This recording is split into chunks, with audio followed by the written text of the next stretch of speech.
बिस्मिल्लाहिर्रहमानिर्रहीम वल्अस्र इन्नल इंसान लफी Khusro इल्लल्लज़ीना आमनू वअमिलुस्सॉलिहाति वतवासौ बिलहक्कि वतवासौ बिस्सब्र. It's a very apt message from the Holy Book, Quran Sharif. It says, "Amilus salihat, और वतवासो बिलहक वतवासो बिस्सब्र." तो ये जो चीज़ें हमारे में थोड़ी लैग कर रही हैं. अगर हम आज की जो मेन मौजू है एंटीबायोटिक अवेयरनेस के हिसाब से उसमें देखें तो इसमें कितना बड़ा रोल है कि हम अगर अपनी रिस्पॉन्सिबिलिटीज़ को समझते हुए जो प्रिस्क्रिप्शन हम लिखते हैं डॉक्टरों के मरीज़ों के लिए अस्पतालों से बाहर, और अगर वो ठीक ना हो तो आपका अमल ख़राब हो गया और आपकी बैड प्रिस्क्रिप्शंस, जिसकी एग्जांपल मैं दूंगा, मरीज़ों को बहुत ज़्यादा नुकसान हार्म होता है. जो कि आपने जो डॉक्टर होती है, नर्सेज होती है, हेल्थ प्रोफेशनल होती है, आपने ओथ लिया है कि उनको हार्म नहीं करना, हमने कि वो हार्म में आ जाता है. इसी तरह बहुत सी इन्फेक्शंस हैं जिसमें कि आपने दवाइयों का गैर ज़रूरी इस्तेमाल, ख़ास करके एंटीबायोटिक का कोई रोल नहीं है. और बाज़ दफ़ा अपने मरीज़ों को मैं कहता हूँ कि आप 2 सब्र के कैप्सूल खा लें, तो ये इसमें आयत में भी है कि सब्र करें, ठीक हो जाएगा. Welcome to this seminar, grand round, I would say, for Shiva. We are commemorating as usual in the every year globally. ये एक दिन मनाया जाता है ताकि इसको उजागर किया जाए, ताकि हमारी इसमें इस अवेयरनेस को अवेयरनेस को फैलाएं और एंटीबायोटिक रेजिस्टेंस को रोकें. तो ये इस साल का थीम है. I welcome everyone. So we'll start with the first presenter, Dr. Afrinish, who is a medical officer and microbiologist from NIH. We're privileged, doctor, at the last moment, she consented to be here. I'm sure she is as vibrant and as determined as we are in this noble jihad against antibiotic resistance. Dr. Afrinish, she is going to talk about AMR burden क्या है और इसकी causes क्या हैं. Thank you very much, Dr. Finish. I think we'll stick to about 12 minutes to 15 minutes maximum, so we can finish in time. Thank you. Assalamu alaikum everyone. This is me, Dr. Afrinish Amir. I'm a medical microbiologist and I work as technical officer antimicrobial resistance at National Institute of Health, Islamabad. Thank you so much, Dr. Ijaz, Dr. Usman, for calling me here today on the very, very important topic on antibiotic awareness. We all know that every year in the month of November, we celebrate we commemorate the Antibiotic Awareness Week. The only big reason to celebrate this thing is to make people aware that how precious these antibiotics are and where are we heading towards. मुझे खुशी इस चीज़ की होती है कि 2017 में, और मेरे से पहले डॉक्टर सलमान है, he is the chief at NIH and he is the focal point for AMR. 2015 में जब पाकिस्तान में एक वेव आई कि AMR पे काम करना है, उससे पहले भी काम हो रहा था, but there was a fragmented approach. कहीं कोई इंस्टीट्यूट इस पे काम कर रहा था, कोई नहीं कर रहा था. तो 2015 में एक WHO के साथ एक एंडोर्समेंट है कि ग्लोबल एक्शन प्लान बनाया गया. WHO has realized that this thing is something really very important that should be considered by every country in the world. Pakistan being the signatory to WHO, we endorsed that global action plan, or against that plan we have made the national action plan, depending upon the needs and the challenges in our country. तो 2015 के बाद से जब से ये movement शुरू हुई है, तो इस साल मैंने बहुत चेंज देखा and I am really happy to see this thing. Different institute है, Shifa is already doing a number of things. इसके अलावा भी मैंने बहुत इंस्टीट्यूट्स देखे कि जो एंटीबायोटिक अवेयरनेस के ऊपर अब बहुत ज़्यादा काम करते हैं. And I hope with this movement going along, we are able to generate some message to the healthcare community. We are able to generate some message to the community as well. So with this beginning, this is really one interesting, you can say, a message that has been generated by WHO back in 2019. And every year they have a new logo, but this was some old message. But it is quite very interesting to educate people on. Change cannot wait. Our time with antibiotic is running short. I'm not sure ये भी खराब होगी इसमें. So WHO has realized that we are gradually heading towards the post-antibiotic era. अगर आप इस चीज को रियलाइज करें, एक टाइम था कि when there was a pre-antibiotic era, अद्वियात अवेलेबल नहीं थी and there used to be huge number of deaths. And now the people, they are very much cautious on this thing that we are moving towards the post-antibiotic era. This is something really, really serious. अभी मैं आपको एक coat आगे दिखाऊंगी, so that will come, we will come to know कि how serious the situation is going to be in the next few years. Antimicrobial resistance है क्या? Being a microbiologist, we can talk a lot on this area, but on a simpler note, एक चीज है, एक हमारी दुनिया और एक माइक्रो ऑर्गेनिजम्स की दुनिया है, एक जरासीम की दुनिया है. And every action has a reaction. हमें बीमारियां कॉज करते हैं, we start treating them with the number of antibiotics, और उसके रिस्पॉन्स में क्या होता है कि they have developed some protective mechanisms so that they can evade the effect of all the antibiotics. So it is actually the ability of the microorganisms so that they can evade the effect of all the antibiotics that are given to them. अब इसके पीछे यहाँ पे दो चीजें मैंने major mention की हैं. There can be natural microbial adaptation. Bacteria has the capacity that they can adapt to different genetic mechanisms. They can acquire the resistant genes through a number of mechanisms. And the biggest factor that is contributing to this genetic shift, or you can say the mutations, is huge use of the antibiotics by the humans in the human sector and also in the environment sector. Now, this is very interesting slide. Just wanted to make you aware that how antibiotics have been started to develop. Antibiotics बनना कैसे शुरू हुई और उनके खिलाफ resistance किस तरह आना शुरू हुई. तो अगर आप इस प्रेजेंटेशन में स्लाइड में देखते हैं कि एंटीबायोटिक्स अगर 1943 में अगर एक एंटीबायोटिक आई, उसके अगेंस्ट साथ ही there comes to be resistance. तो सिमिलरली एंटीबायोटिक्स बनती चली गई and there used to be a number of resistance that has started to appear. अगर जिस तरह एंटीबायोटिक्स एक्सपोजर है उसी तरह से रेजिस्टेंस भी इंक्रीज होती जा रही है. बाय द एंड ऑफ 2017 हमने स्टडी रिव्यू किया था and we have identified that by that time only 8 or 9 antibiotics they are in the clinical trials. तो इससे अंदाजा होता है कि फार्मास्यूटिकल कंपनीज अब इन्वेस्ट भी कम करती हैं एंटीबायोटिक्स बनाने में. द रीजन बिहाइंड इज कि अगर 10-12 साल की मेहनत के बाद एक एंटीबायोटिक मार्केट में आती है and it does not give a good result, तो फार्मास्यूटिकल कंपनीज उसके ऊपर इन्वेस्ट नहीं कर रही. नेक्स्ट इंपॉर्टेंट थिंग मैं सारी दिखा देती हूँ, इसका इम्पैक्ट क्या है ह्यूमन हेल्थ के ऊपर. हम क्यों बार बार जोर देते हैं कि this issue is very serious. एक मरीज है, उसको आप एंटीबायोटिक्स दे रहे हैं लेकिन उसके अंदर एक रेजिस्टेंट ऑर्गेनिज्म है, तो आपकी वो एंटीबायोटिक उस पर कारामद नहीं होगी.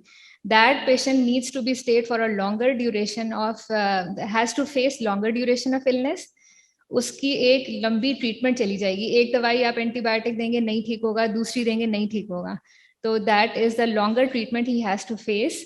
It may lead to higher mortality and the patient may need to be treated with expensive drugs.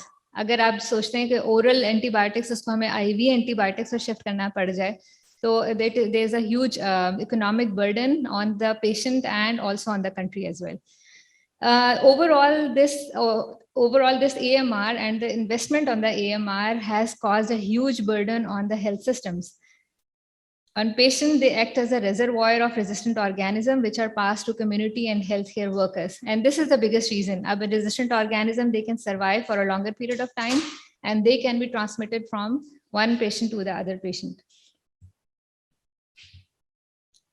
Causes of AMR. Doctor Ijaz ने मुझे रिक्वेस्ट की कि this thing needs to be very highlighted कि इसके वजह क्या है. इसकी वजह मल्टीपल है. हम एक कॉन्सेप्ट का जिक्र यहाँ पे करेंगे, इसको बोलते हैं वन हेल्थ. वन हेल्थ का कॉन्सेप्ट ये है कि human, animal and the environmental sectors, they all are playing a huge role towards human health. ठीक है, अब ये तीनों सेक्टर्स का रोल अगर आप AMR के पेश नज़र में देखेंगे तो you will come to know कि how closely they are related. कुछ अगर XDR सैल्मोनेला की मिसाल ले लेते हैं, पाकिस्तान में 2016 में सैल्मोनेला के कुछ केसेस ऐसे आना शुरू हुए टाइफॉइड के, जो कि एक्सटेंसिवली ड्रग रेजिस्टेंट थे, जो सेफ्ट्राइक्सोन को रेजिस्टेंट होना शुरू हो गए। जब इसके ऊपर स्टडी की गई जेनेटिक जिनोमिक्स लेवल के ऊपर, तो पता ये चला कि this organism has acquired the plasmid through the E. coli in the sewage system. So now you can understand the role of environment in the acquisition of the resistant genes. E. coli से उसने ले लिया सेफ्ट्राइक्सोन की resistant genes, plasmid acquire किया और फिर human में transmit हो रहा है, और also there are number of cases that we've seen in the animal sector. So this transmission of the resistant organism or the genes in the three sectors is called as the One Health. अब उसी के नज़र में अगर आप देखें तो antibiotics का इस्तेमाल ह्यूमन साइड पे, एंटीबायोटिक्स का इस्तेमाल एनिमल साइड पे as growth promoters is huge. This is the one biggest reason that we see that is leading the microorganism to move towards more resistant phase. Over prescription of antibiotics, doctor Ejaz ने जैसा जिक्र किया कि अद्वियात का गैर ज़रूरी इस्तेमाल या बेफ़ायदा इस्तेमाल, एम्पिरिकल ट्रीटमेंट का एक कॉन्सेप्ट रहता है कि मरीज़ ने आना है, आपने उसको दवाई देनी है, लेकिन आपने मरीज़ को दवाई एक एम्पिरिकली आइडेंटिफाइड अगर हस्पताल हैं जो अपना एंटीबायोग्राम बनाते हैं, जो कि आइडेंटिफाई करते हैं कि ये हमारे जरासीम इससे ख़त्म हो सकते हैं, तो फिर तो हमें बहुत फ़ायदा है। लेकिन डॉक्टर्स का या कहना चाहिए हेल्थ केयर प्रोफेशनल्स का ये रहता है कि मरीज़ बिल्कुल ठीक हो जाए, and for that purpose they start using the extended spectrum antibiotics. Patients not completing their course of therapy, poor compliance, yes, a very huge and important issue. मरीज को आप कहते हैं कि 5 दिन दवाई खानी है या 3 दिन दवाई खानी है, हार्डली ये होता है कि 2 दिन के बाद जब फीवर सबसाइड होना शुरू होता है, जब सिम्टम रिलीव होना शुरू होते हैं, मरीज कहता है दवाई खाना छोड़ दो, वैसे ही इससे पेट भी खराब हो रहा था, खाना खाने का भी दिल नहीं था, नौजिया वैसे ही हो रहा था, तो अब तो मेरी तबीयत ठीक हो रही है. So being the healthcare professional, it's a huge responsibility on all of you that you have to teach your patient that you have to take the dose in the right amount and in the right time for the right time. Overuse of antibiotics in livestock and farming. ये हमने बहुत देखा है कि animal sectors में as a growth promoters के तौर पे जानवरों को अद्वियात एंटीबायोटिक्स दी जाती हैं, जिसका ये होता है कि उनका फ्लॉक बरकरार रहे, मरे ना, उनकी प्रोडक्टिविटी ज़्यादा रहे. बट उसका इम्पैक्ट क्या होता है? किसी के साथ मैं वेटनरी सेक्टर वालों से डिस्कशन कर रही थी, वो कहते हैं कि एक अगर दवाई जेंटामाइसिन अगर किसी शीप या गोट को इन्होंने दी है तो उसके मीट में उसका इफेक्ट 14 दिन तक रहता है, which is a huge thing. अब हमें नहीं पता वो कब स्लॉटर हुआ, कब मार्केट में आया, कब हमने यूटिलाइज किया. The same thing कि वही antibiotic residues that we are using this and हमारी जिस्म में भी वो ट्रांसफर हो रहे हैं. Poor infection prevention and control practices in the healthcare facilities. In some of the public sector hospitals, we have seen very poor IPC practices. ये IPC practices के वजह से जो जरासीम हैं, they are transmitted from the healthcare professional to the patients, even from patient to patients. Lack of hygiene and poor sanitation and the lack of new antibiotics being developed. ये हमने एक review मैंने आपको डिस्कस भी किया कि antibiotics अब कम बन रही हैं, और जितनी बन रही हैं they are again the pharmaceutical companies are worried about the outcome of those antibiotics. अब पाकिस्तान के पर्सपेक्टिव में बात करते हैं कि हमारे यहाँ इशू क्या है. We are a huge country with a large population, 220 million की आबादी है. इस आबादी में अगेन हमने तो बहुत स्टडीज कंडक्ट की हैं. फार्मासिस्ट कितने हैं, डॉक्टर्स कितने हैं. अभी recently I had a session with the folks in the Gilgit GB में दे वर टेलिंग कि 1.9 मिलियन की आबादी में 8 ट्रेन्ड फार्मासिस्ट हैं. तो अब आप खुद अंदाजा लगा लें how much dearth of doctors and health care professional in one region, जो कि पूरी कम्युनिटी को कवर नहीं कर सकते. तो कहीं ना कहीं this is a huge reason for spread of AMR in Pakistan. एक स्टडी कंडक्ट हुई थी बैक इन 2016 एंड 17, ये उसकी फाइंडिंग्स हैं that there are 5000 registered anti microbials with essential which are coinciding with the essential medicine list. Self prescription का trend 51% देखा गया.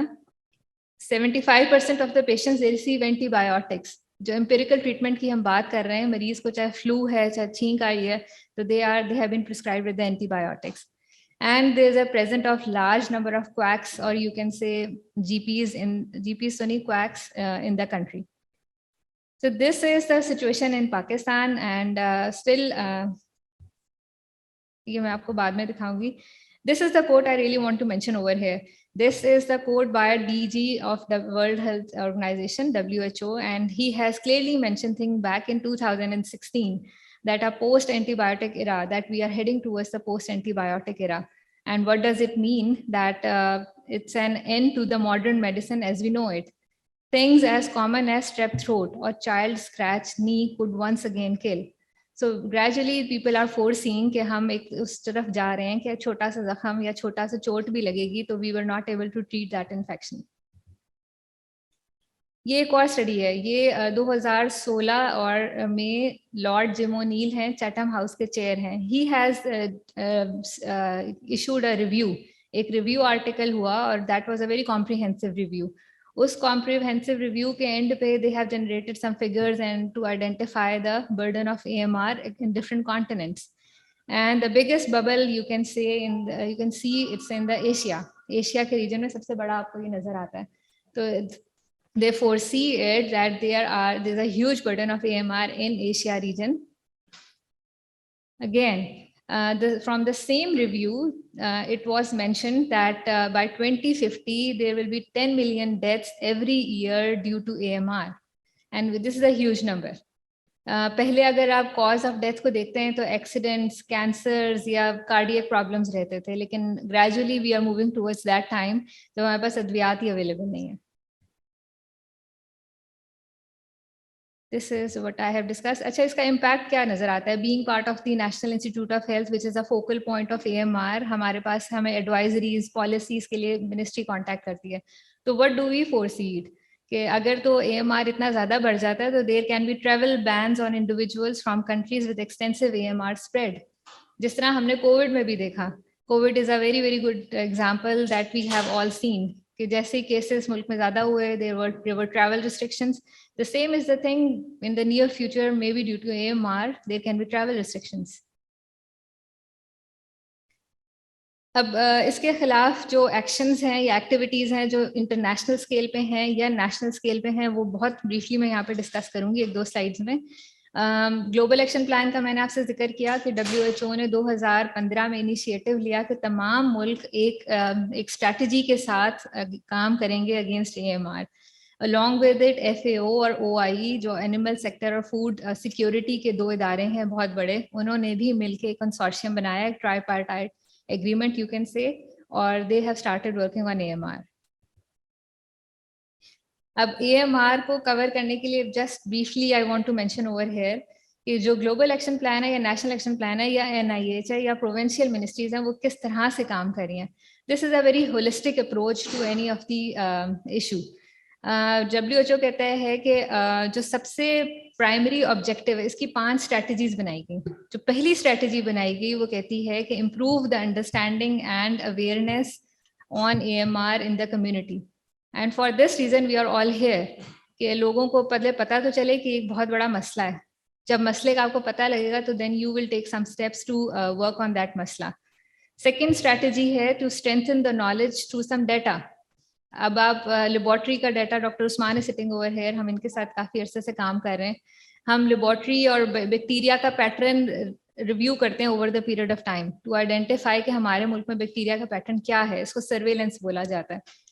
Third इसका एंगल है to reduce the incidence of infection, यानी IPC practices को बेहतर करना. चौथा ऑब्जेक्टिव है optimise the use of antimicrobial medicines in human and animal health. And last one is to develop the economic case for sustainable investment. So एक बड़ा holistic सी approach रखेगी, कोई AMR ऐसा एरिया नहीं है कि लेबोरेटरी अच्छा काम करेगी, क्वालिटी डाटा देगी तो हम कंट्रोल कर लेंगे, हेल्थ केयर प्रोफेशनल सही से दवाई देंगे तो कंट्रोल करेंगे. We all have to work together on this thing. This is the last slide. Just want to mention over here, NIH is doing a number of things. This is actually one of my favorite slide. We have started this initiative back in 2018. हमने बच्चों को behaviour change strategy के तहत एक poster competitions कराना शुरू किया. And 2018, 19, 20, 4 साल हो गए. And we have seen an increasing response towards this thing. We believe in this thing कि अगर हम बच्चों में ये सोच इनकलकेट कर देंगे तो डेफिनेटली जब they come to this age of maturity they will be able to identify that these are something really precious which cannot be used as such. So behavior change is the only thing that we can control the AMR within country. And with this, I come to the end. Thank you so much. Koi question, koi sawal ho to I'm here. Thank you.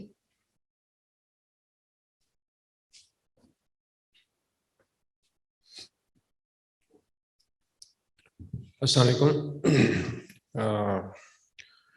Good morning and a very warm welcome to this antibiotic awareness seminar. So I will be going through the role of diagnostic microbiology in antibiotics stewardship. This has been very well covered by Dr. Afrinesh, and this is the road to pan resistance. So only in last 60 years, so we are now seeing a situation of total drug resistance. Well, this is unfortunate, but the good news is that we still have time to slow down the things. So since its introduction of penicillin in 1940s, the resistance was reported within next 2-3 years. So there was a penicillinase producing organism. Subsequently, there were cephalosporinase producing organisms. Then there were aminoglycoside modifying enzymes which would confer resistance to aminoglycosides. And then there were efflux mechanisms that developed in certain bacteria which would not allow the antibiotics to go into the target sites. Then there was modification of the target receptors where antibiotic would bind for its effectiveness. Then there was carbapenemase producing organisms, and now recently colistin resistance mechanism, they have also evolved. So huge impact by the year 2050, 10 million deaths every year, and a significant reduction in GDP, and hundreds of trillions of dollars spent on countering antimicrobial resistance. The most affected will be Africa and Asia. So now it's a political issue due to enormous socio-economic impact. So the matter was taken with UN General Assembly, and now the global action plan was developed, and now all countries, they have national action plans, including Pakistan. So One Health, the approach to AMR is it's One Health. It has already been highlighted by Dr. Afrinesh that it is multi-sectoral and trans-sectoral. So there is a veterinary sector, then human health, and then environment sector. So they are interrelated and they are linked. So this approach is being applied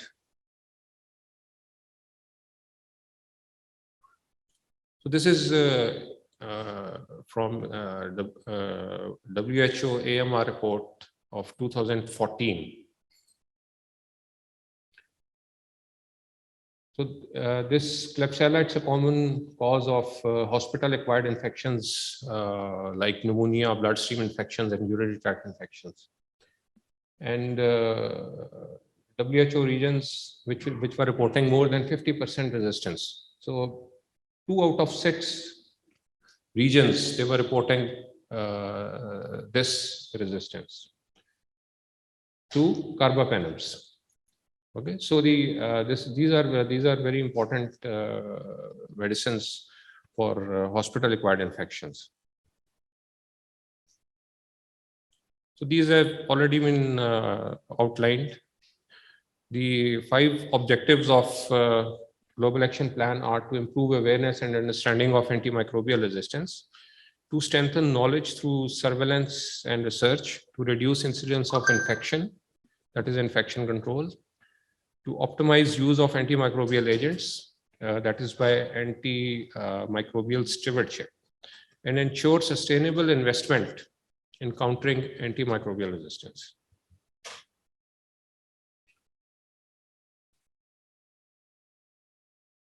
So, how to optimize the use of antibiotics?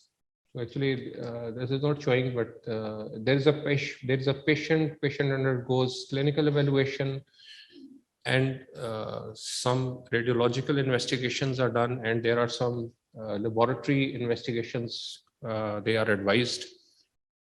So based on clinical evaluation, some empirical antibiotics they are given. Now, when empirical antibiotics are given, depending on the severity of infection, these are usually broad spectrum antibiotics.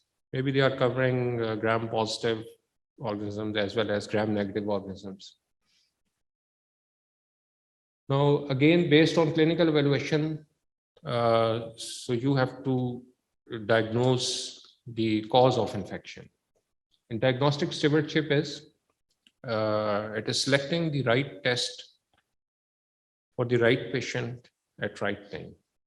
Now, these tests, they can be of 2 types. They are either rapid tests. So the results for rapid tests, they are available within few hours. And then there are delayed tests. These will take a few days. And mostly these tests, they are culture-based tests. Whereas the rapid tests, they are either serological tests or microscopy-based tests, and in some situations, molecular tests. So the tests, they are performed, they are reported, and based on this, now you have to modify the antibiotic treatment, and from broad spectrum to now you will go to narrow spectrum antibiotics. The more specific the diagnosis, the more narrow spectrum antibiotics would you use. This would also help in saving treatment costs.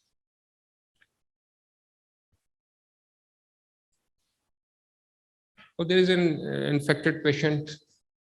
So the first thing is you make a clinical diagnosis, and you will try to localize the site of infection and the setting in which that infection has occurred.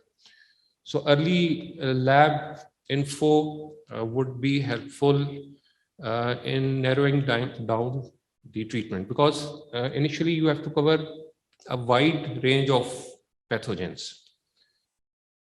And to cover that wide range of antibiotics, you will use broad spectrum antibiotics. Now, with this early lab info, like Gram-Stain info, you can narrow down to some antibiotics. For example, there is a blood culture which is positive for gram-negative organisms. You can think of discontinuing gram-positive coverage, like you can stop vancomycin. But of course, you have to you have to evaluate the patient. You have to see what is the clinical picture. Then based on culture results, these will come in few days, and you will get a specific diagnosis. So you can you can continue with some specific antibiotics. And with susceptibility information, now you can narrow down to the narrowest spectrum antibiotic.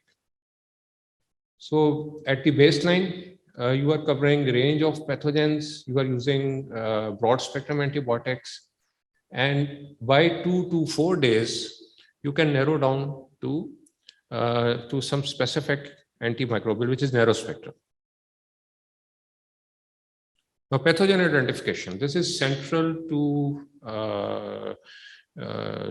you can say AMR, antimicrobial resistance, because you have to do a confirmatory testing to find out the pathogen. For different modalities and types of tests, they are available for diagnosis. These are rapid tests, and there are delayed tests, which will take some time. Then this can be done by different methods. Like there are conventional methods, and then there are automated methods. So broadly, you can classify these into 4 categories. This is microscopy. Then there are culture-based tests. Then there are serological tests, and then there are molecular tests.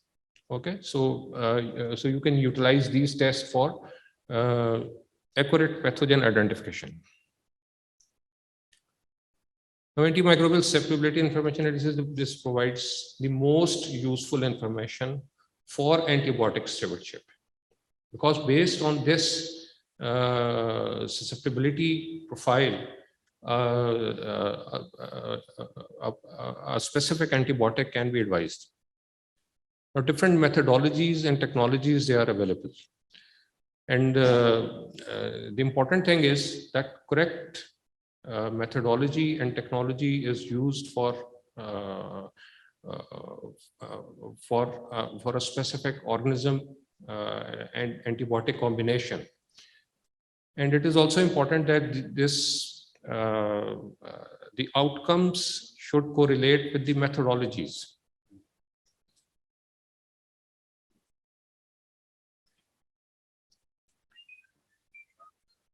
And this is another important factor which will affect antibiotic stewardship, because sample quality, it's going to affect the identification of pathogen and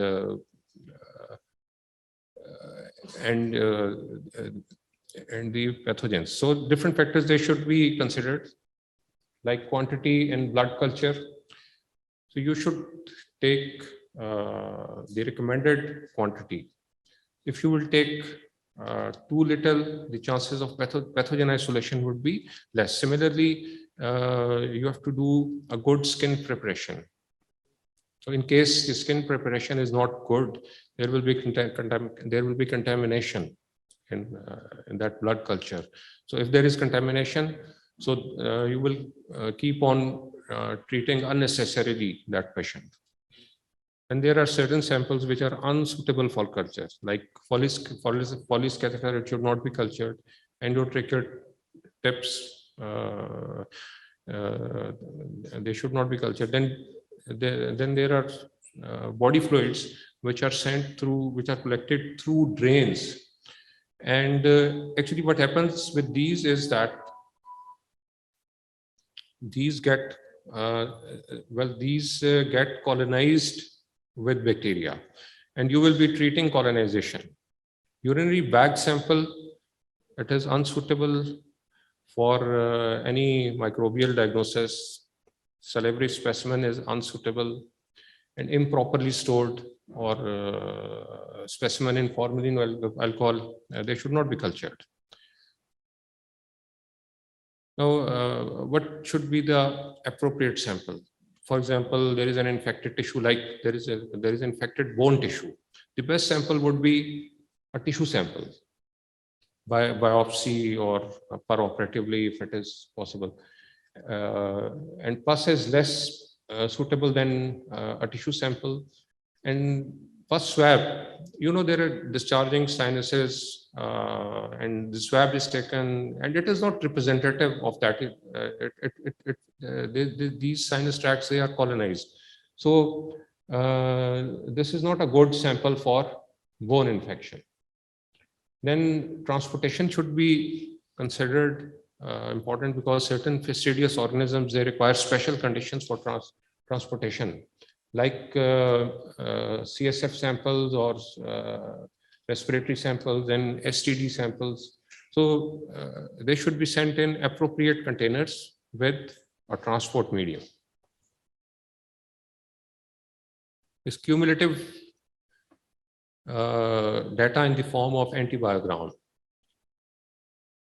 This is helpful in empirical management, empirical antimicrobial management of the patients. And this will also help in understanding the trends of antimicrobial resistance.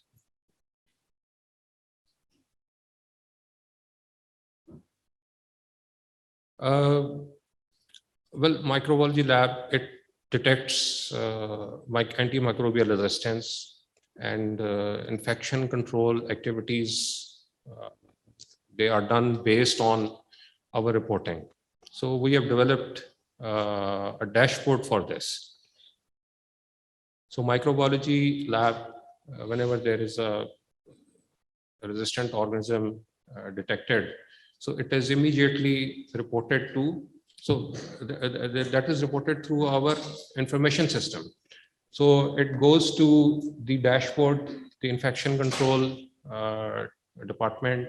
It takes necessary action. They will isolate the patient and other activities they will monitor. Well, this also generates a useful data for infection control activities. So the conclusions are that diagnostic microbiology plays a significant role in AMR surveillance, monitoring antimicrobial resistant trends, management of infections, and infection prevention. Diagnostic stewardship is an essential pillar of antibiotic stewardship. Thank you very much.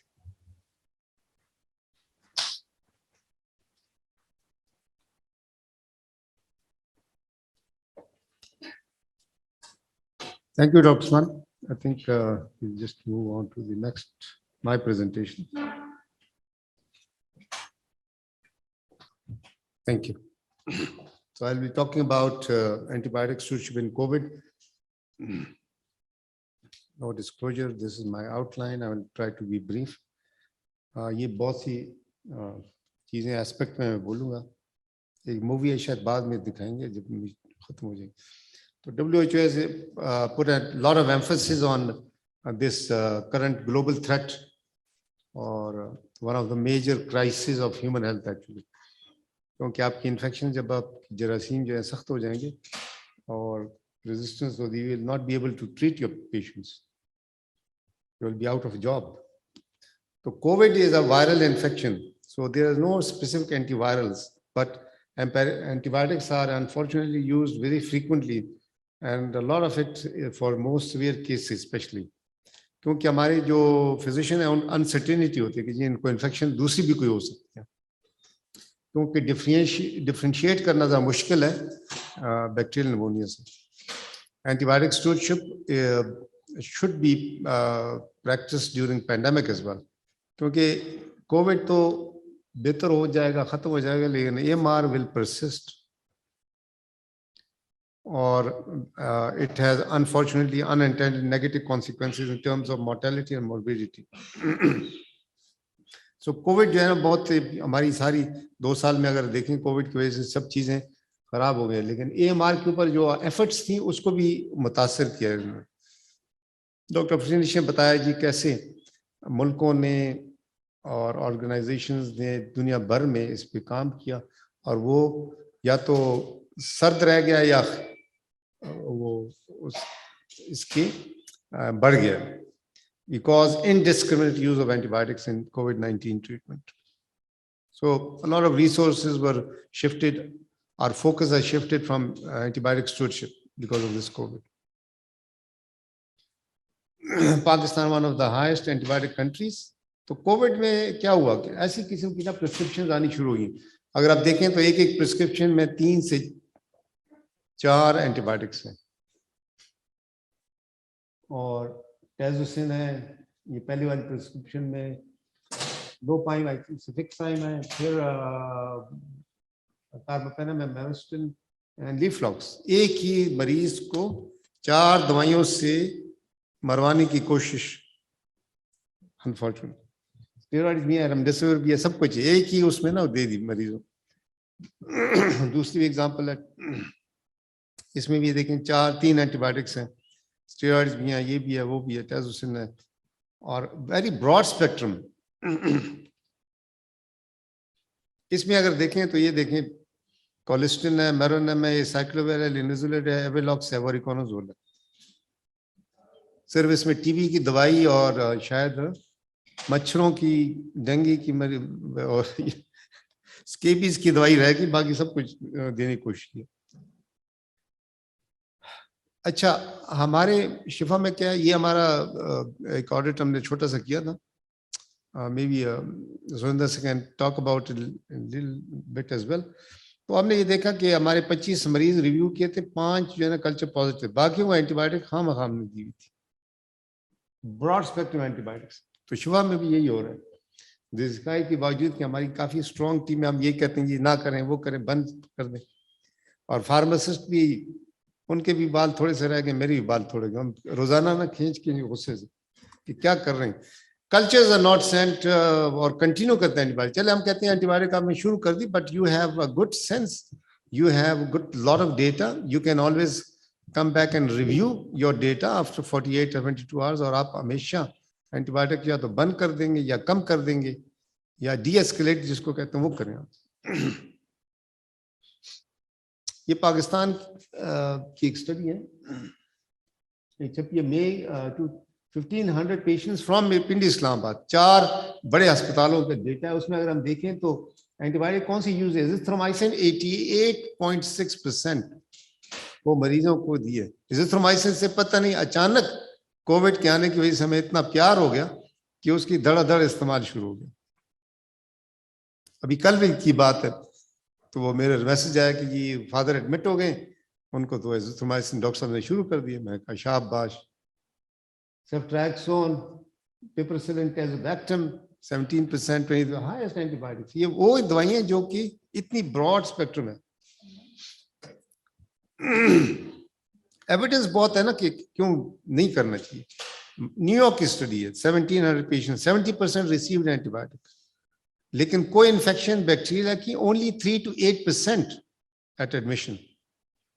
Influenza इसके मुकाबले में जो कि ज्यादा हर साल हम देखते हैं और इसकी पैंडेमिक से भी गुजरी है, उसमें 11 to 35% तक है. ज्यादा रेट है सुपर इन्फेक्शन या एडेड इन्फेक्शन, क्योंकि आपकी इम्यूनिटी डाउन हो जाता है, आपकी एपिथेलियल सेल, रेस्पिरेटरी एपिथेलियम खराब होता है, तो उसमें स्टैफ और ये चीजें ज्यादा कॉमन होती है. लेकिन कोविड में बहुत कम है.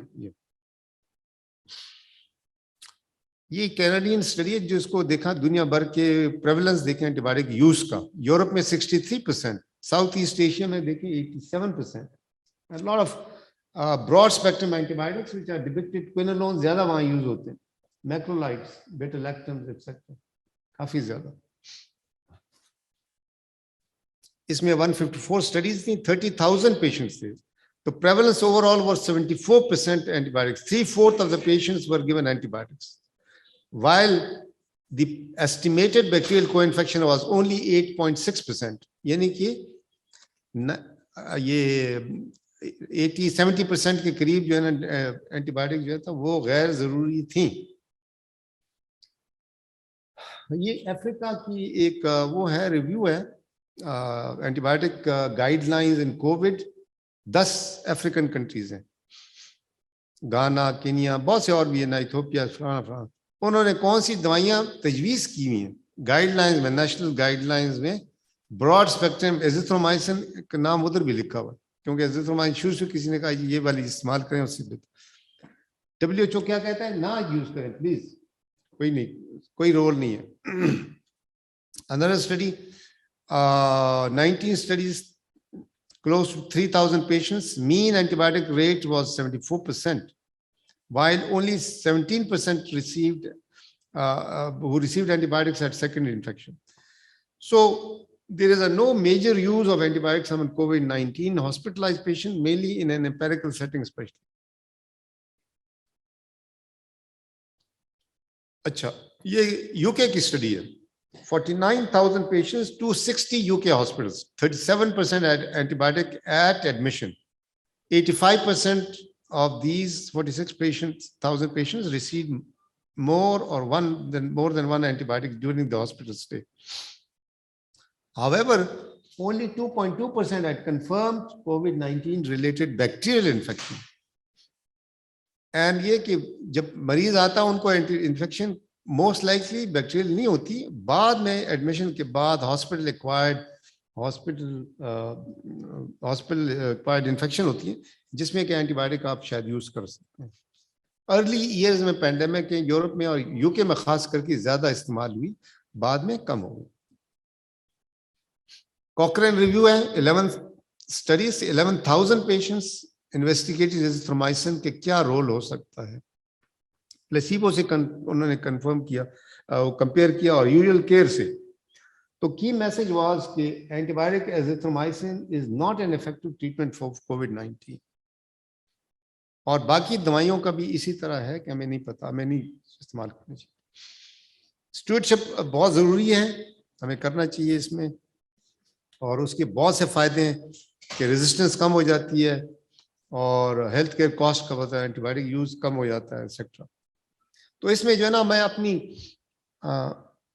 ये 4 चीजें हमें इस्तेमाल करनी चाहिए, अकल को इस्तेमाल करके फिर करनी चाहिए। क्लिनिकल, आपका सबसे बड़ा, आप अच्छे फिजिशियन अगर हैं तो आपका क्लिनिकल एक्यूमेन बेस्ट वही है, उसका कोई भी नेवल बदल नहीं है कि आपको लेबोरेटरी से पता चल जाएगा, WBC से पता चलेगा, CRP से पता चल जाएगा, फलाना से। क्लिनिकल सबसे पहले, अगर आप सोच रहे हैं कि ये मरीज है मेरा, ये दाखिल है और उसको ये डायग्नोसिस है, क्योंकि मैंने ये क्लिनिकल देखा, उसकी हिस्ट्री ली, उसकी फिजिकल किया, मैं ये डायग्नोसिस मिल गया और ये लाइकली फोकस ऑफ इन्फेक्शन है, ये लाइकली बग है, तो मैं ये दवाई दूंगा, तो फिर आप अच्छे फिजिशियन बनेंगे, ना कि बगैर सोचे समझे ब्रॉड स्पेक्ट्रम आप दवाइयाँ, ठीक है ना। तो यहाँ से जैसे मैंने कोई अगर किसी को फोकस करना है कि जी ये वो जरासीम वो बैठा हुआ है पीछे, वो निसार बैठा हुआ है, मैं यहीं से जाके उसको ना लेजर के थ्रू कर सकता हूँ, लेकिन मैंने वो छरेदार वाली नहीं मारनी चाहिए, सबको मर जाए, सारे जरासीम में मर जाए, वो ऐसे नहीं होना चाहिए। क्लिनिकल जजमेंट, रेडियोलॉजिक एविडेंस आपके पास होना चाहिए, रेडियोलॉजी में कुछ है नहीं है। कोविड की अगर हम बात करें, लैब पैरामीटर्स है वो यूज कर सकते हैं, बिल्कुल कर सकते। माइक्रोबायोलॉजिक डेटा, डॉक्टर साहब बैठे हुए थे, उस्मान ने बताया कि कैसे आप डायग्नोस्टिक स्टूवर्डशिप कर सकते हैं। राइट टेस्ट बहुत जरूरी है, राइट टाइम पे करना चाहिए। टाइम गुजर गया, आपने बाद में टेस्ट कराया, please that will be too late. लोग चीख के कह रहे हैं कोविड-19 आ तो गया, but don't neglect antimicrobial stewardship principles, और ये प्रिंसिपल्स हैं, कुछ हैं जो कि ये प्रिंसिपल मैं 15 में बताऊंगा आपको क्विकली।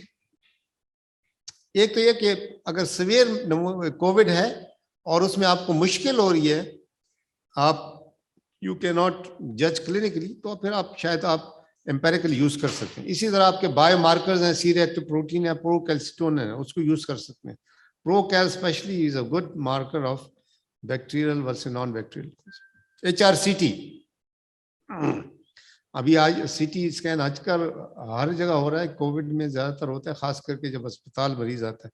तो typical ground glass opacities Covid में, जो कि बाकी बैक्टीरियल में नहीं होती, तो ये जो फिजिशियन है उनके पास एक एक्स्ट्रा पावर आ गई कि जी आप एंटीबायोटिक्स को बंद कर दें या ना यूज करें, अगर आपको कैरेक्टरिस्टिक इमेज मिल जाता है।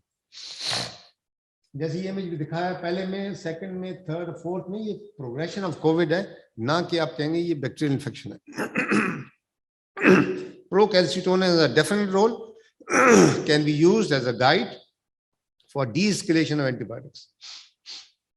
Appropriate microbiological test current time pe, urine blood culture. De-escalate or stop antibiotic if you have on evaluation found that ये उसका तो biomarkers negative है या कम है, culture negative है और उनके XAV non is compatible with COVID-19, so it does not require antibiotics. अपनी आईसीयू में जो मैकेनिकल वेंटिलेशन पे मरीज हैं उनके लिए आप वेब बंडल्स जो हैं उसको इस्तेमाल करें ताकि इन्फेक्शन ना हो, और एम्पेरिकल ट्रीटमेंट वेब की करें जो आपके हॉस्पिटल के अंदर है. एजिथ्रोमाइसिन नो जस्टिफिकेशन और no role for prophylactic antibiotics in bacterial pneumonia for viral infection specially like COVID. बहुत सी दवाइयां जो आईवी से ओरल स्विच हो सकती हैं तो उनको ओरल स्विच करें. ड्यूरेशन आपकी जो है ना अप्रोप्रिएट होनी चाहिए. मिनिमम ट्रीटमेंट करनी चाहिए 5 से 7 दिन. Most antibiotics so pneumonias are will be cured. कौन सी दवाई इस्तेमाल करें देखें आप, अगर आप अच्छे फिजिशियन हैं तो आप कहेंगे इसको निमोनिया है और लाइकली कम्युनिटी से है तो स्ट्रेप न्यूमो होगा, तो उसके लिए drug of choice is penicillin like amoxicillin, Augmentin, ये आप यूज कर सकते हैं. थर्ड जनरेशन भी यूज कर सकते हैं. Macrolides, quinolone should be avoided because of cardiac side effects.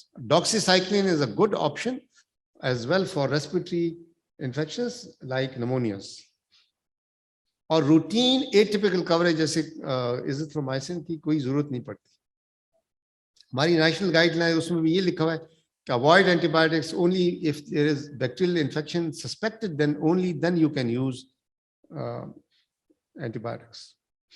हमारे प्रिंसिपल साहब ने भी ये कहते हैं antibiotics not useful in treating कोविड-19. Doctor Faisal Sultan he says absolutely no role, ये नीचे लिखा हुआ है, for treatment of viral infection like कोविड-19 विद एंटीबायोटिक्स. ये ड्रैप ने भी एक वो लेटर निकाला था कुछ साल पहले जिसमें यही है कि फिजिशियन के प्रिस्क्रिप्शन के बगैर फार्मासिस्ट को ओवर द काउंटर ड्रग्स नहीं डिस्पेंस करना चाहिए. कंक्लूजन क्या है कि antibiotics no role, no definite role, should be treatment only for highly suspected bacterial pneumonia.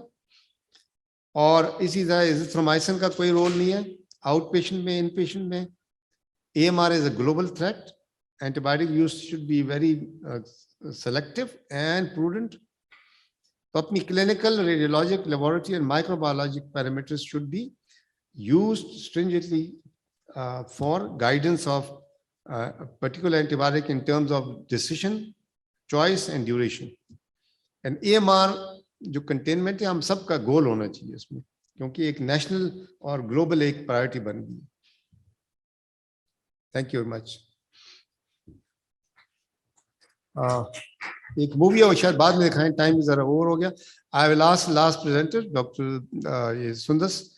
She is the clinical pharmacist. We are very talented pharmacist in our department of pharmacy, and she's going to talk about stewardship principles briefly. Thank you, Sundar. Assalamu alaikum, everyone. My name is Sundas Maria. I'm an infectious diseases pharmacist. I will be shedding some light on antimicrobial stewardship. Let me share my slides first. Okay, so the first question that arises in our minds is, what is antimicrobial stewardship? The word stewardship literally means supervision or monitoring the use of antimicrobial agents. So अगर आप antimicrobial stewardship की बात करते हैं, it means monitoring the use of antimicrobial agents. Different societies have collectively defined it as coordinated interventions which are designed to improve and measure the use of appropriate antibiotics and by promoting the selection of optimal antibiotics.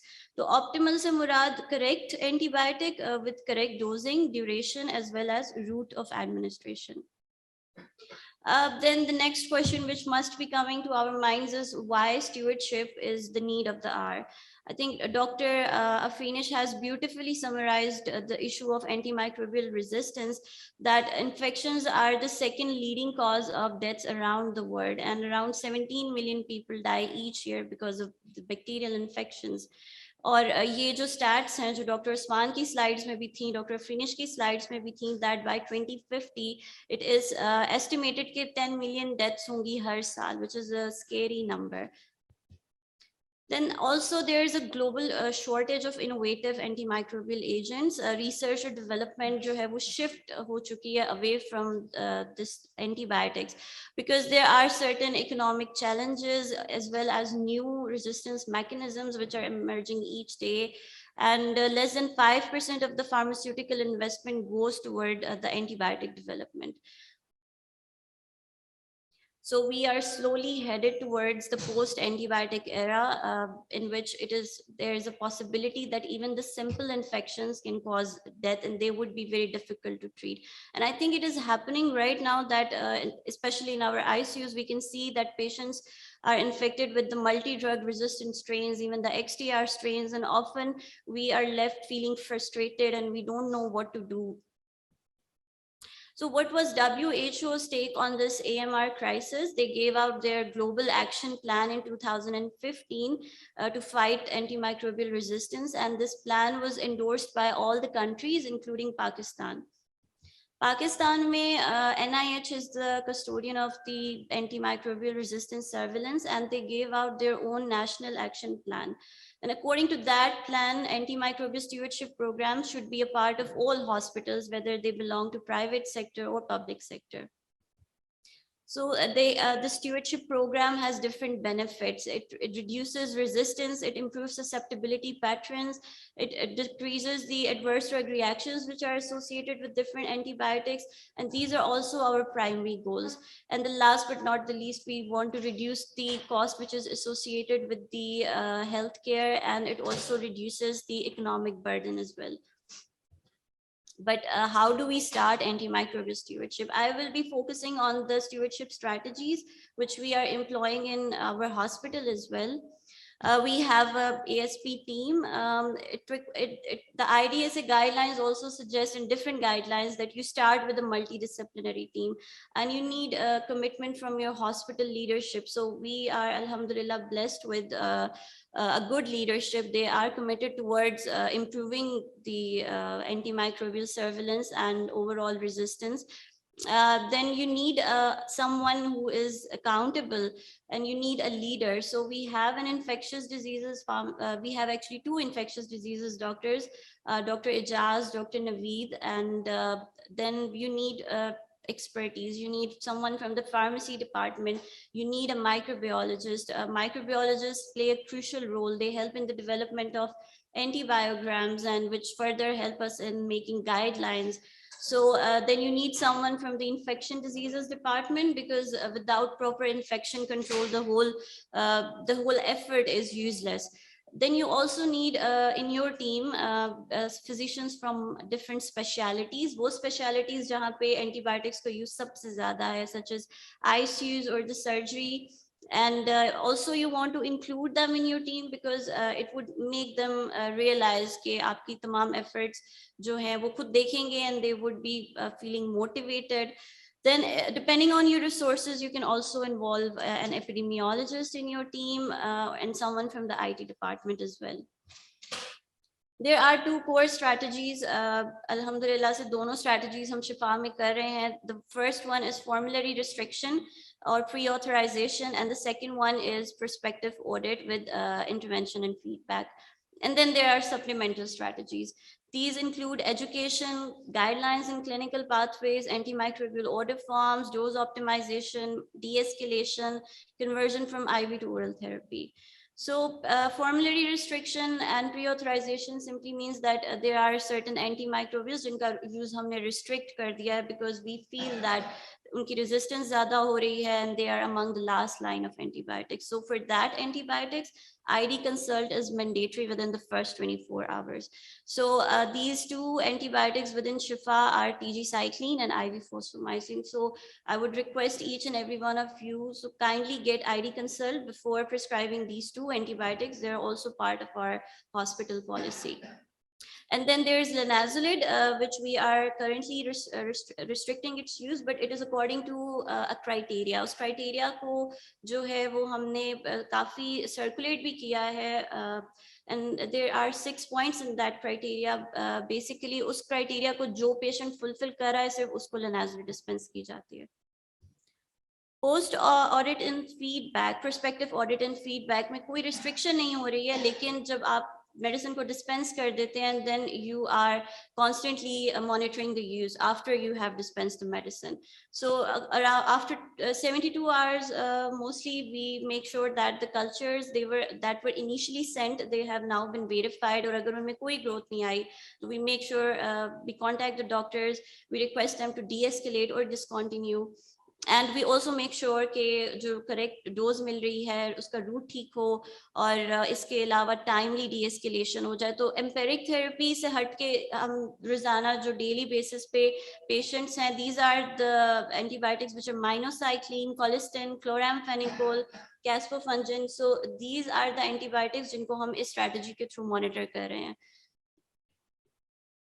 The supplemental strategy is the most important strategy, which is educational activities. So we often underestimate the importance of educational activities, but they are really helpful.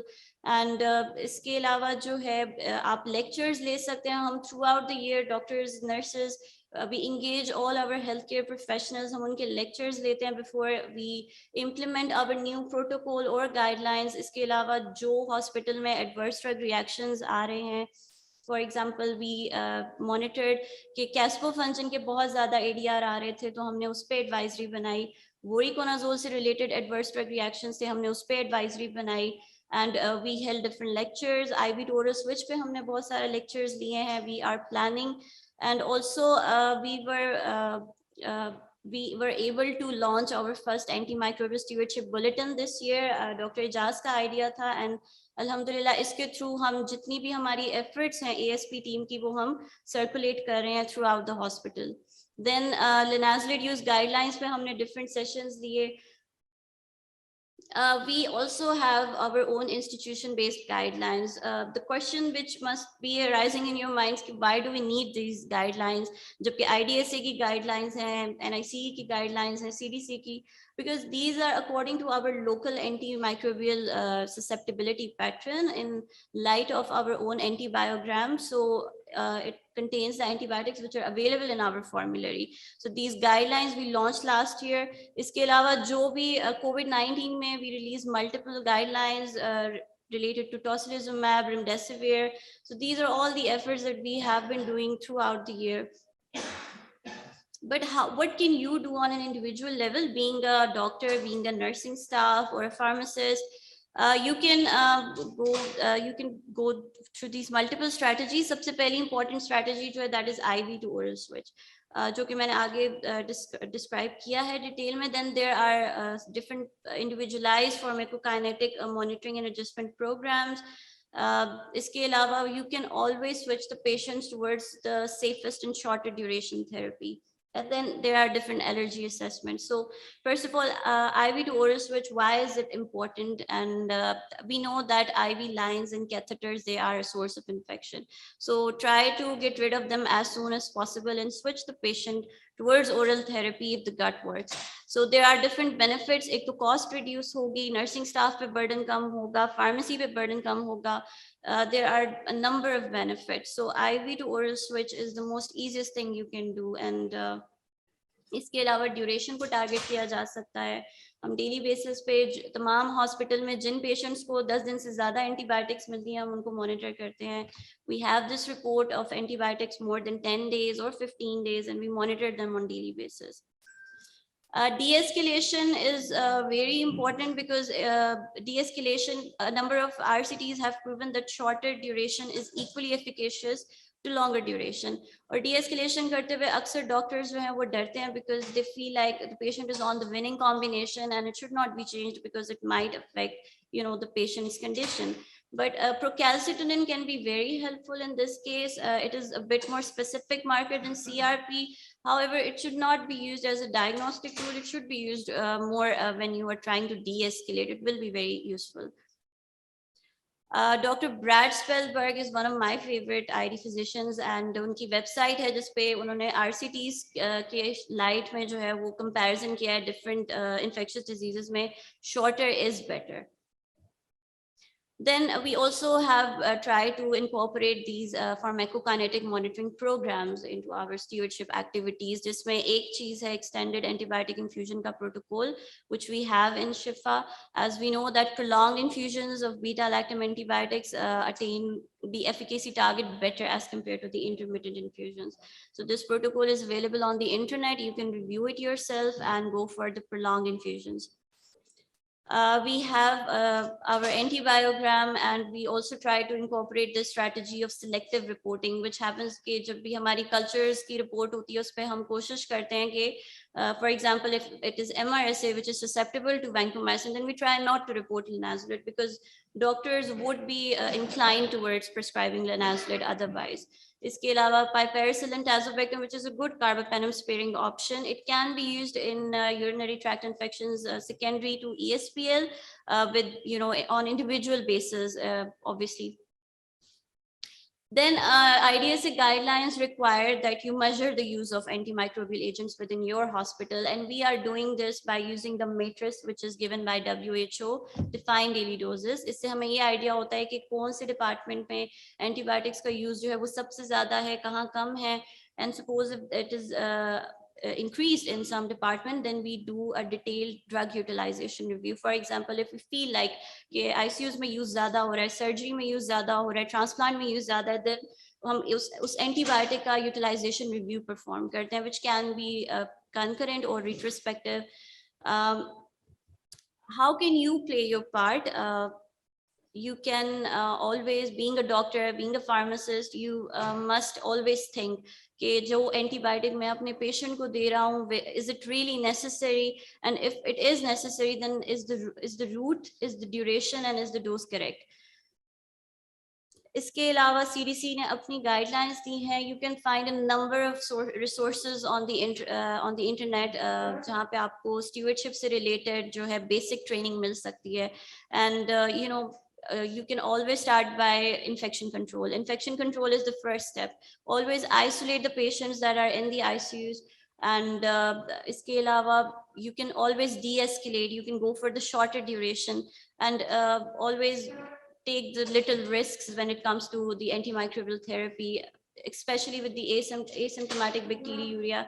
We know that a number of patients receive antibiotics just because the urine cultures show any pathogen, but they are not symptomatic. So use your local data, your local guidelines, and remove the catheters as soon as possible. Vaccinate the patients where possible. And there are a number of resources which are available on net. There's the IDSA antimicrobial stewardship program, which can be used for the those fellows which are interested in the infectious diseases and they want to become the future stewards, as well as there's MAD-ID, there's SIDP and American board certification for the pharmacists, and there are a number of free courses as well, such as the WHO free course for antimicrobial stewardship. So I hope this presentation was helpful, and we all will play our role in this AMR fight. Thank you so much.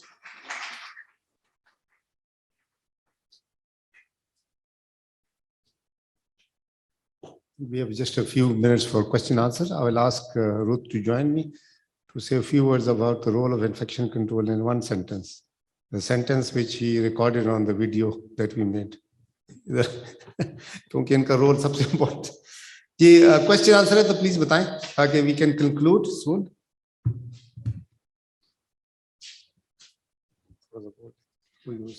Okay, ji. So I will repeat the word what was in the video. ऐसा है कि antimicrobial resistance के लिए ज़रूरी है कि हम infection control practices को अपनाएं और हाथ धोने की आदत डालें। बार बार हाथ धोएं ताकि जरासीम कम फैले, बीमारियां कम हों और एंटीबायोटिक्स हम कम इस्तेमाल करें। अगर हम ये काम करेंगे तो of course automatically antimicrobial resistance जो है वो कम हो जाएगा। Thank you. Excellent. I think this is the message कि जी आप अगर जो है ना जिस चीज़ों से परपिचुएट होता है कि एंटीबायोटिक इस्तेमाल करेंगे तो जरासीम सख्त भी हो जाएंगे, ज्यादा करेंगे फिर भी होगा, लेकिन अगर आप हाथ धोएंगे तो बीमारियां नहीं होंगी, बीमारियां नहीं होगी तो एंटीबायोटिक का इस्तेमाल कम, AMR कम। क्वेश्चन आंसर अगर कोई है तो please. I think no question answer. Yes. Sir, I don't really have a question. I have an objection which I would like to raise over here. All the this seminar was about not using antibiotics without culture and all this, and using these guidelines. लेकिन sir जो भी चीज हम देखते हैं happening in the hospital, most of the times it is the consultants who are abusing the antibiotics or not following the contact guidelines.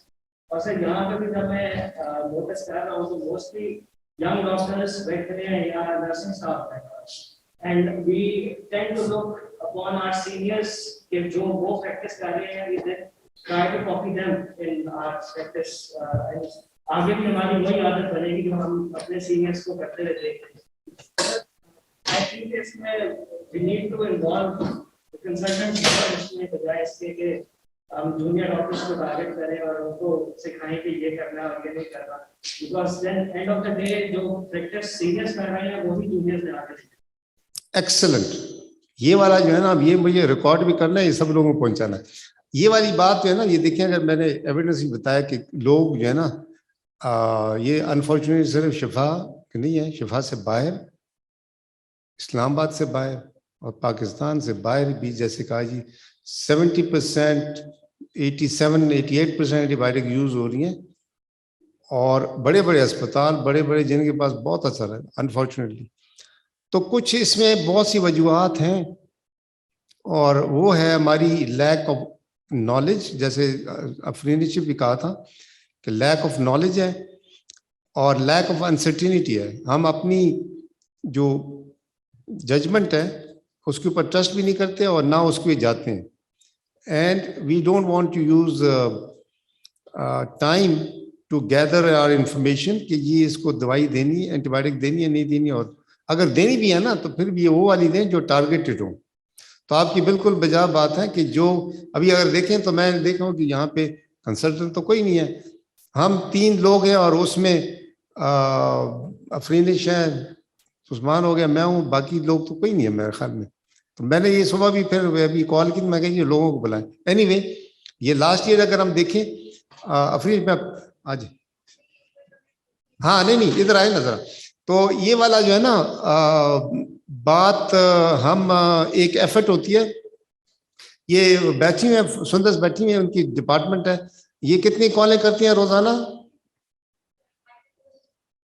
And उनको क्या सुनना पड़ता है वो इनको इनसे पूछे जरा।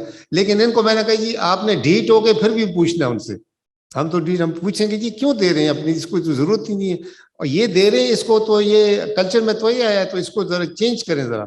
तो this is an ongoing struggle, और ये जो स्टूडेंटशिप के प्रिंसिपल वही भी कहते हैं जी आप उसको क्या कहते हैं, उसके ऊपर जो आपकी एफर्ट्स हैं चलती रही, उसको बेहतर करने की कोशिश करें, लोगों को कन्फ्रंट ना करें, एंटेगनाइज ना करें, उनको अपनी तरफ माइल करना है हमने, एजुकेशन से, उनकी काउंसलिंग से, उनको बिठा के, उनको एग्जाम्पल दे के, डेटा दिखा के, तो फिर हम कहेंगे जी यार ये देखिए कुछ नहीं होता, अगर आप दवाई ना दें तो कुछ नहीं होगा, स्पेशली वायरल इन्फेक्शन में अगर है, और अगर नॉन इन्फेक्शियस है उसमें भी कोई रोल नहीं है, अगर कंटेमिनेशन है उसमें इस्तेमाल ना करें, कॉलोनाइजेशन है उसमें ना इस्तेमाल करें, अगर बेहतर हो गया तो बंद कर दें।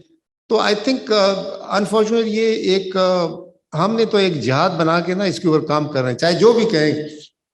बेशक हमें देख रहे हैं कि हमें हमारी एफर्ट जो है ना कोई सुन नहीं रहा, लेकिन हमने कहते हैं जी वो बार बार कहने से इंशाल्लाह फर्क पड़ेगा। अफरीन बड़ा अच्छा आपकी ऑब्जर्वेशन है। हमारी भी एक ऑब्जर्वेशन है, जो इस एंड पे खड़े हैं ना, जो ये सारी मुहिम चला रहे हैं, जो सर कह रहे हैं हम जहाज चला रहे हैं, देखो ना ये एजिथ्रोमाइसिन क्यों खाई गई? फियर था। अच्छा यार मुझे निमोनिया ना हो जाए या मैं वर्स्ट स्टेज में ना चला जाऊं। सही, फियर क्यों आता है? Behaviour change. हम ये जो बात बार बार करें, WHO ने हाथ उठा लिए हैं, उसने 2020 का उसका कोट है कि हम AMR को बिहेवियर चेंज के बगैर कंट्रोल नहीं कर सकते। तो ये जो बार बार कहने का मकसद ये है कि लोगों में बिहेवियर चेंज की तरफ माइल किया जाए। आप सीनियर की बात कर रहे थे, वो अभी भी नहीं आए, वो शायद बाद में भी नहीं आएंगे। हम क्यों टारगेट कर रहे हैं इनको और आगे मजीद बच्चों को भी? जस्ट बिकॉज के बिहेवियर चेंज शायद यहाँ आ जाए। दूसरी चीज, ये जो फियर है कि मेरा सीनियर प्रिस्क्राइब कर रहा है, मुझे यही फॉलो करना है, सुन लें उसकी, लेकिन अपने अंदर ये सोच पैदा करें कि अगर मैं ये कर रहा हूँ, मैंने मनोमन फॉलो करना है या नहीं करना, या मुझे उसका आफ्टर इफेक्ट्स क्या होंगे। शायद वो उनको ना एहसास हो वो, हाँ, लेकिन हमें शायद एहसास हो। तो ये जस्ट अ स्मॉल मैसेज कि अपनी बेशक वो आपके सीनियर फॉलो कर रहे हैं, you can argue with them, you can debate with them, अगर नहीं कर सकते तो दिल में उसे बुरा गर्दाने, और जब आप इंडिविजुअल प्रैक्टिस के लिए निकलेंगे तो डेफिनेटली आप वो चीज फॉलो नहीं करेंगे। तो this is what we want. Thank you. Dr. Usman.